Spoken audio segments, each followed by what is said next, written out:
So mga ka-useful, narito ang inyong muli na kaibigan, si Henrik. Share ko po sa inyo itong ginagawa ko ngayon na acrylic build up, na kung saan po ay natapos ko na po itong primeran na acrylic epoxy primer ang ginamit po natin. Pati yung thinner, acrylic din. So ginagamit po natin pang kulay ngayon ay acrylic na blue.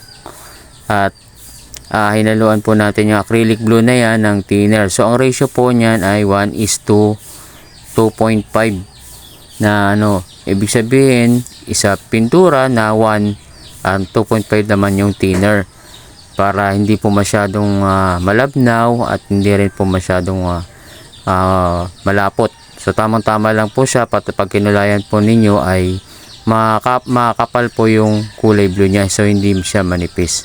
So yan po, nilalagay po natin siya dyan.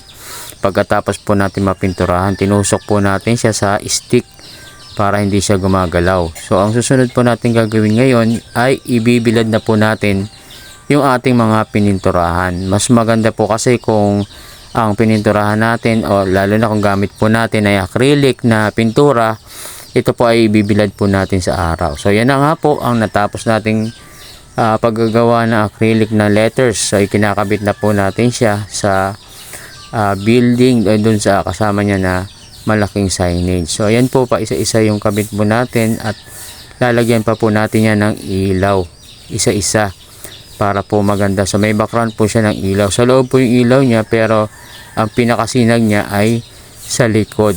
So makikita po natin yung magiging result po niyan dito sa huli. Ayan po, yan na siya.